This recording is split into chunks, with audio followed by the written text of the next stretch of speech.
Hello and good morning, listeners. This is Almus Market Mornings with Shikhar Garg and Jayaram Krishnamurthy. And we begin with yet another milestone for the Indian equity markets. This time, it's Sensex with its all-time high around 70,000 mark. But it's not just the Indian markets which are rallying. Global equities have also been showing positive days. And whether these positive days will have any halt or this bull runs are near, it's time at the highs. We'll be finding out soon with the kind of updates we have lined up for this week. Today we have the inflation update from the US. Then we have during the week FOMC, POE, and ECB meetings. A lot many things to digest for the investors and the fundamental people who are tracking the markets. The US inflation is expected today. And JK, I would like to have your take on this front. What should we be expecting from the inflation update, as it's one of the keenly watched data point for the market participants? Hi, good morning, Swaraj. Yes, yeah, I mean, the lead up to the inflation number today is actually once again a bit on the softer side. Yesterday, while we did not have major economic releases, we did have the New York Fed inflation expectation that was lower across 1, 5, and long tenor. 1 year fell by 0.2% to 3.4%, and that's the lowest reading since April 2021. The recent surveys from NY Fed and the US Michigan both have actually revealed a significant drop in inflation expectations, which is a development that could impact consumer behavior as we move into the new year. That, along with the better than expected response to fresh bond issuances yesterday, there was huge issuances, in fact, but they were, the yields there finally was not as high as the market was expected.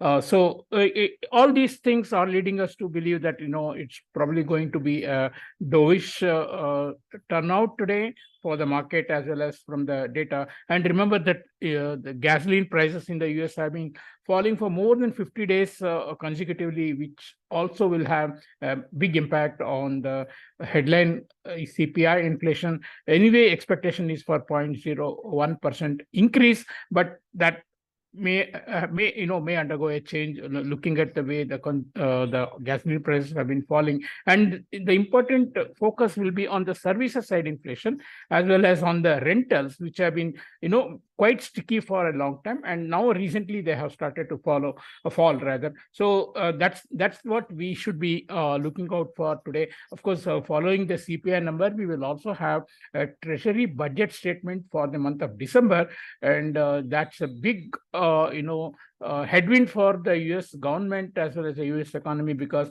once again the fiscal deficit for the month of December is expected to rise by 16 billion from 301 billion to 317 billion. So the structural setup for the US economy is not so great because they are incurring higher fiscal expenditure. They're moving into an election year where there will be no curbs on what they spend, and the interest cost, as we all know, has crossed 1 trillion for this year. So it's going to be a big headwind for the US. But short-term focus is on the inflation. How we will have short-term reactions, of course, to those things. But eventually, just to give you a broader perspective, dollar is not going to be so strong. That's the reason why probably we are not seeing dollar make much headway despite a better than expected employment data that was published on Friday. Yesterday, yields did move, down a bit, but then again ended almost unchanged. Then stock markets did not show much reaction ahead of inflation number. Both S&P and Dow notched up new highs for the year, of course. And there are thoughts are more on the FOMC ahead. And the week also sees policy decisions by Bank of England and ECB, both of whom are expected to pass. But their forward guidance will be more significant, particularly from Europe, because UK more likely will not cut rate this year. But on ECB, there is a heightened expectation that they will start cutting. The most optimistic is in the first quarter of 24, and more reasonable expectation is from the second quarter. So we really have to wait and see what Lagarde is likely to sell. Now, of course, the expectations on the March rate cut in the US have also somewhat mellowed down now and more concentrated in May up to 75% probability. On the currencies, while Euro and GBP, lingered in ranges, Japanese and Chinese yuan were the bigger movers in an otherwise quiet forex market. Reports saying that Japanese officials see little or no need to rush into scrapping negative interest rates this month, as they have not seen enough evidence of wage growth to justify sustainable inflation. That pushed USD closer to 146.50, and that's quite a recovery from the fall we had seen from 147 plus to 141 mids last week. And of course, we do have the Japanese central bank policy meeting on 19th of this month. That's next week. Chinese one weekend to almost at 7.20, reacting to the deflationary data over the weekend, expecting more easing measures from Chinese central bank. Now, just for a historical perspective, past instances of deep deflation in China has been followed by a global recession as well.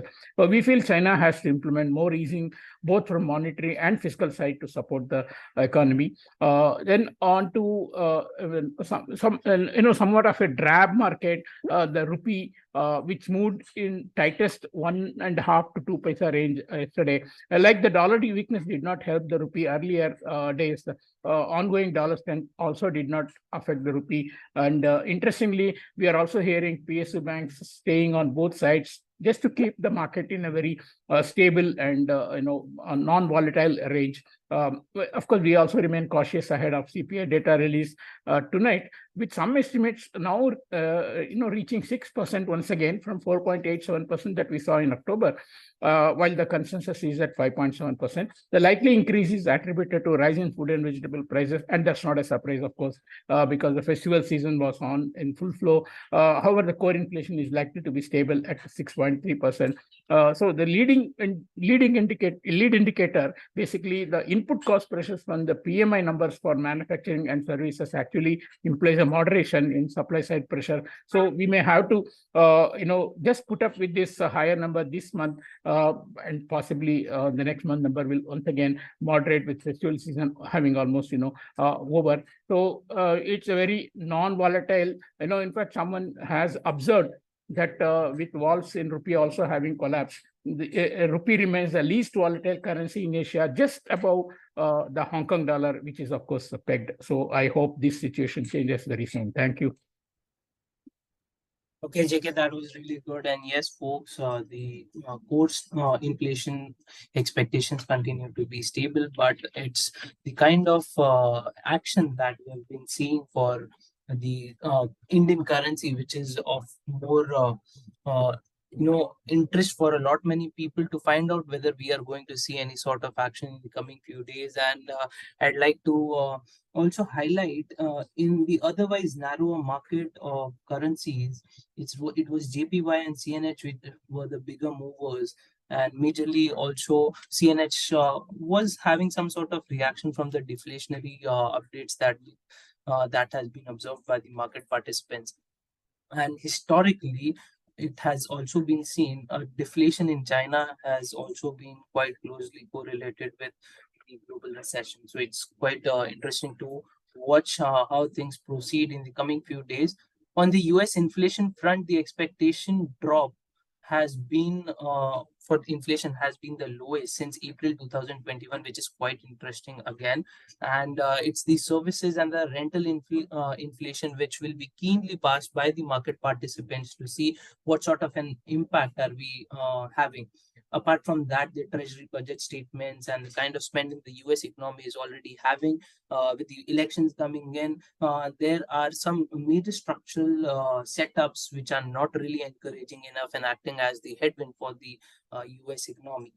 On the other global majors, BOE and ECB both are expected to pause, but it's the forward guidance which will be crucial for the market participants to check out. That's it for today, folks, and we shall be coming again tomorrow with another round of updates. Thank you so much for listening.